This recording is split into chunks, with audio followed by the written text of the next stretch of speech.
ಏರಿಕೆ ಮಾಡಿದ್ಮೇಲೂ ನಿಮ್ಗೆ ಸಮಾವೇಶ ಮಾಡಬೇಕು ಅಂತ ಯಾಕೆ ಅನ್ಸ್ತು? ಜನ ಕಷ್ಟದಲ್ಲಿದ್ದಾರೆ. ತೆರಿಗೆಗಳ ಭಾರದಲ್ಲಿ ಆ ಬಡ ಕೂಲಿ ಮಾಡುವಂತ ಜನ ರೈತರು ಕಷ್ಟದಲ್ಲಿದ್ದಾರೆ. ಈ ಸಂದರ್ಭ ನಿಮಗೆ ಬೇಕಾಗಿತ್ತ? ನನ್ನ ಮೊದಲರ ಪ್ರಶ್ನೆ. ಎರಡನೇ ಪ್ರಶ್ನೆ, 2 ವರ್ಷ ಆಯಿತು. ಪರಿಶಿಷ್ಟ ಜಾತಿಗೆ ಸೇರಿದಂತ 187 ಕೋಟಿ ಹಣನ ಪಟಾಪಟ್ ಅಂತ ಲೂಟಿ ಮಾಡಿದ್ರಿ. ಸ್ವತಃ ಸಿದ್ದರಾಮಯ್ಯನವರೇ ನನ್ಗೆ ಹೇಳಿದ್ರು, ಅಶೋಕ ಸುಳ್ಳು ಹೇಳ್ತಾನೆ, ನಾನು 187 ಕೋಟಿ ತಿಂದಿಲ್ಲ, 89 ಕೋಟಿ ಮಾತ್ರ ಲೂಟಿ ಆಗಿದೆ. ಅಧಿವೇಶನದ ರೆಕಾರ್ಡ್ ಅಲ್ಲಿ ಹೇಳಿರುವಂತದ್ದು, ಅಧಿವೇಶನದ ರೆಕಾರ್ಡ್ ಅಲ್ಲಿ ಇದು. ಇದಕ್ಕೋಸ್ಕರ 2 ವರ್ಷದ ಸಾಧನೆ ಅಂದ್ರೆ 2 ವರ್ಷ ತುಂಬತಾ ಅವನು ಸತ್ತಿದ್ದು. 2 ವರ್ಷ ತುಂಬತಾ ಸತ್ತಿದ್ದು ಶಿವಮೊಗ್ಗದಲ್ಲಿ. ಮೂಡ ಹಗರಣದಲ್ಲಿ 14 ವಾಸ್ತು ಪ್ರಕಾರ ದೇವಮೂಲೆ ಬೆಳೆದಿರುವಂತದ್ದು, ಕುಬೇರ್ ಮೂಲೆ ಹೈಟ್ ಆಗಿರುವಂತದ್ದು, 14 ಸೈಟ್ಗಳು, ಕಾರ್ನರ್ ಸೈಟ್ಗಳು. ಆ 14 ಸೈಟು ಲೂಟಿ ಹೊಡೆದಿದ್ದಕ್ಕೋಸ್ಕರ ನಿಮ್ಮ ಈ ಸಂಭ್ರಮಾಚರಣೆಯನ್ನ ಮಾಡಬೇಕಾ? ನಿಮ್ಮ ಮನೆ ಆಸ್ತಿ ಮಾಡ್ಕೊಂಡ್ರಲ್ಲ, ನಿಮ್ಮ ಮನೆಗೆ ಆಸ್ತಿ ತಗೊಂಡು ಹೋದ್ರಲ್ಲ ಕರ್ನಾಟಕದ ಈ ಟ್ಯಾಕ್ಸ್ ಪೇಯರ್ಸ್ ಹಣನ, ಅದಕ್ಕೋಸ್ಕರ ಸಮಾವೇಶ ಮಾಡ್ತಾ ಇದ್ದೀರಾ? ನಂದು ಎರಡನೇ ಪ್ರಶ್ನೆ. ಇನ್ನ ನಮ್ಮ ಡಾಕ್ಟ್ರು ದಿನನಿತ್ಯ ಅವಾಜ್ಗಳು ಬಿಡ್ತಾ ಇದ್ರು.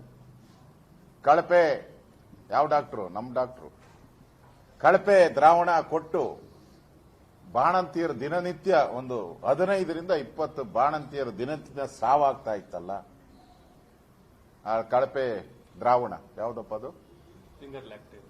ಸಿಂಗರ್ ಲ್ಯಾಕ್ಟೇಟ್ ಕೊಟ್ಟು ಆ ಬಾಣಂತಿಯರು ಸರ್ಕಾರಿ ಆಸ್ಪತ್ರೆಗೆ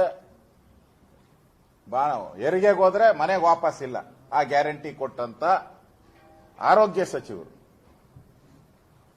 ಇದಕ್ಕೋಸ್ಕರ ನಿಮ್ಮ ಈ ಒಂದು ಸಾಧನೆ, 2 ವರ್ಷದ ಸಾಧನೆಯನ್ನ ಮಾಡಬೇಕಾ? ಸುಮಾರು 2,000ಕ್ಕೂ ಹೆಚ್ಚು ರೈತರು ಆತ್ಮಹತ್ಯೆ ಮಾಡಿಕೊಂಡ್ರು ಕರ್ನಾಟಕದಲ್ಲಿ. ರೈತರು, ಅನ್ನ ಕೊಡುವಂತ ಅನ್ನದಾತ.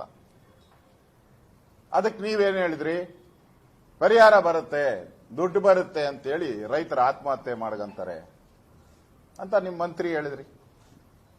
ಇನ್ನೊಬ್ಬ ಮಂತ್ರಿ ಮುಂದೆ ಹೋಗಿ ಬರಗಾಲ ಬರಲಿ, ಬೆಳೆ ಪರಿಹಾರ ಬರುತ್ತೆ ಅಂತೇಳಿ ಮಳೆರಾಯನ್ ಕೇಳ್ಕೊಂತಾರಂತೆ ರೈತರು. ನಾವು ಉಯ್ಯೋ ಮಳರಾಯ, ಬಾರೋ ಬಾರೋ ಮಳರಾಯ ಅಂತ ಎಲ್ಲ ಹಳ್ಳಿಗಳ ಕಡೆ ಹೇಳ್ತಾ ಇದ್ರಲ್ಲ ಗೋಪಾಲನ, ಹೇಳ್ತಾ ಇದ್ರಿ ನಾವೆಲ್ಲ. ರೈತರು ಬರಗಾಲ ಬರಲಿ ಅಂತ ಪರಿಹಾರ ಬರುತ್ತೆ ಅಂತ ಮಾಡ್ತಾ ಇರೋಂತ ಮಂತ್ರಿ ಯಾರು?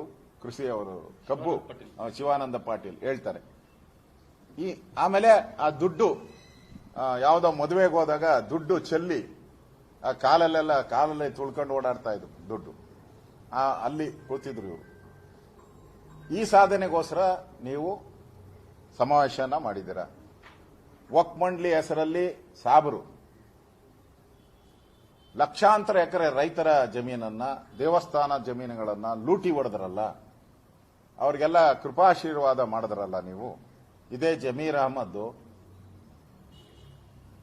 ಎಲ್ಲ ಈ ವಕ್ಫ್ ಬೋರ್ಡ್ ಆಸ್ತಿನೆಲ್ಲ ನಾನು ವಾಪಸ್ ರೈತರಿಂದ ತಗೊಂತೀನಿ ಅಂತ ಹೇಳಿಕೆಯನ್ನ ಕೊಟ್ರಲ್ಲ ಜಿಲ್ಲೆಗಳಲ್ಲಿ. ಇದಕ್ಕೋಸ್ಕರ ನಿಮ್ ಸಾಧನಾ ಸಮಾವೇಶ ಮಾಡ್ತಾ ಇದ್ದೀರಾ.